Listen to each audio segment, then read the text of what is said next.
Now,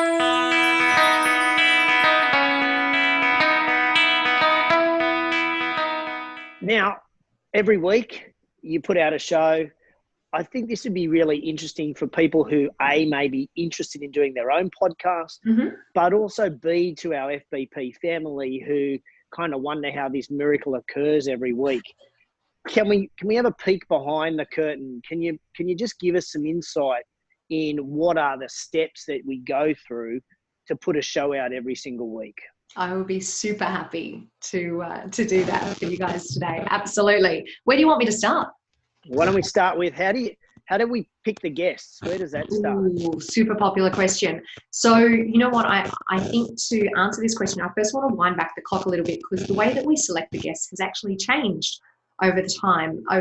You know, you and I were joking before that obviously you were a guest on the show quite a lot during the first kind of 12 to 18 months. And during that first period, I mean, thank goodness for your, you know, relationships in the industry, because we did reach out to a lot of friends and sort of say, hey, you know, friends who are amazing, you know, owners and operators in the industry, and say, hey, will you be a guest on the show? Now, this was before anyone knew who we were, and before we had very many downloads. So back in the day, it was all about leading with the guest, first of all. But over time, we've kind of refined our process. And in order to make sure that, yes, we have the very best guests, but also make sure that we're covering every single topic that we know that you all want to hear about, we actually now operate on a 12-week schedule. And that 12-week schedule has one category per week over 12 weeks. And categories that you'd be familiar with, things like sales and marketing and social media and retention and team management and leadership, finance. So we've got 12 categories that we plan in advance. And then what we do is we look at each of those categories and we say, right, who is the best possible person that we can get to speak on this topic?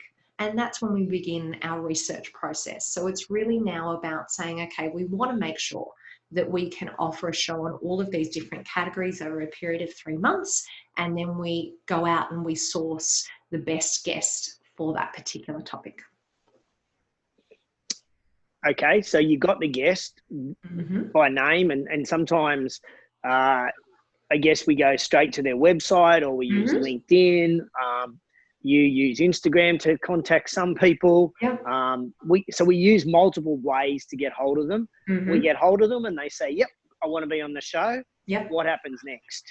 Okay, so then basically that's when we've already by that stage done a fair bit of research, because obviously we want to qualify them and make sure that they're the right guest for the show. So then what we essentially do is, between you and I, we start jotting down some notes and writing some questions and fleshing out some questions for the guest.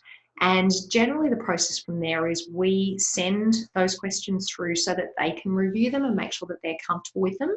Sometimes if the guest is really well versed on a particular topic, or maybe they've presented it before, we'll also encourage them to give us feedback, and maybe there's specific questions that they want us to ask. But the aim of those interviews is to make sure that we keep it within that 20 to 25 minute time frame. That's super, super important. And B, to make sure that no matter what topic we're focusing on, that we are always doing two things. We're educating our FBP family, and we're leaving them with some type of action, some type of immediate action that they can put into their business. And everyone will know that we finish off each of our shows with Fit Bispiration. And they're generally like 3 tips, 3 actions, 3 things that the FBP family can do to implement into their business straight away. And that's super important. So we brief our guests on all of those questions so that they're prepared in advance. We send them through the guests, and then we do all the kind of essential admin stuff. So, we send through the Zoom link because we record on Zoom. We collect guest information, so we get their photo and we get their social media links, any type of contact information that they want. So there's a lot of background stuff that's happening in the meantime before we actually even get to the interview itself. And that could take anywhere from a couple of days to weeks or months. 12 months, yeah.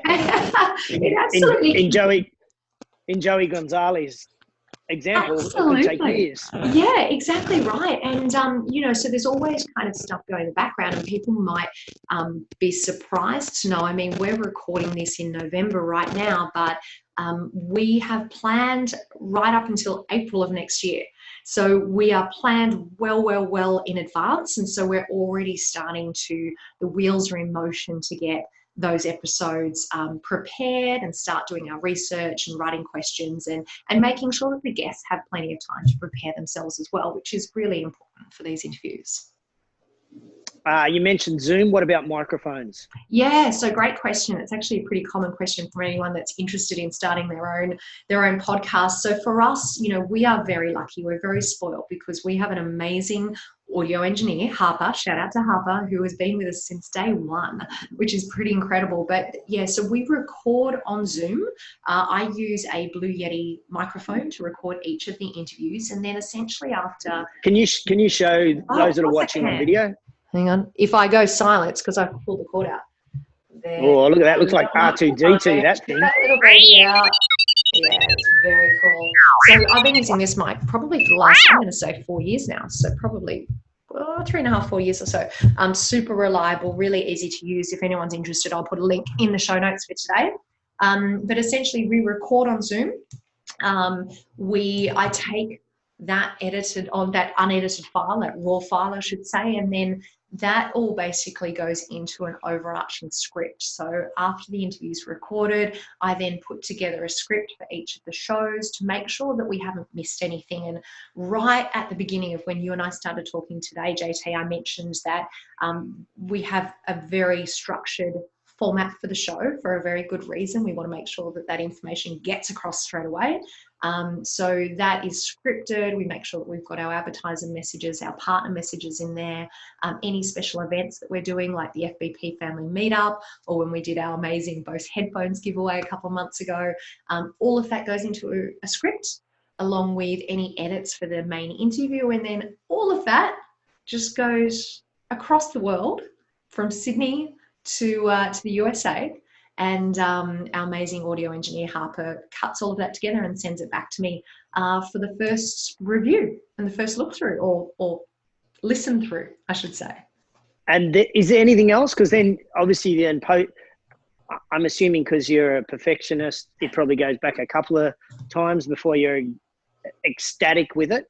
And then you load it on the website, and pretty much away we go from there. Yeah, good guess. So basically, to be completely transparent with everyone, by the time that one episode goes to air, I will have listened to it at least 3 times.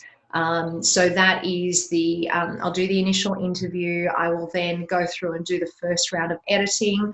I'll then go through and listen to Harper's first cut, make any extra changes, and then do the show notes and listen to it once again. So it is quite a lengthy process, but it's super important to me. JT just said a bit of a perfectionist. It is super important to me that we get this right every week.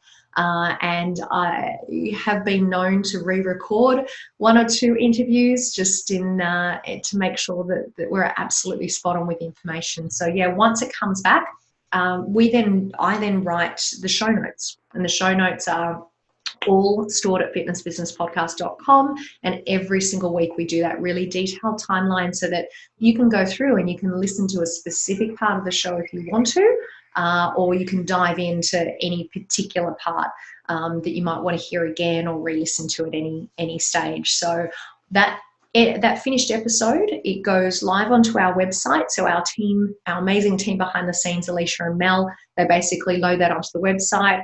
I go on and put it on to a platform called Libsyn, and Libsyn then distributes that to all of the major podcast players like our Apple iTunes, like our Stitcher, Spotify, iHeartRadio, pretty much any platform that you can think of, YouTube, we're there. So that's the end-to-end process effectively. Have you any idea how long it takes go to O? I do. Yeah, I generally we're looking at around 10 hours per episode, give or take a little bit, depending on how much editing is needed. Some episodes are a breeze, and I don't need to put too much editing time into the actual interview. And then sometimes things go wrong, or we need to retake questions or answers, I need to ask something a couple of times through. And in those times, it does take a little bit longer, but on average, around 10 hours per episode.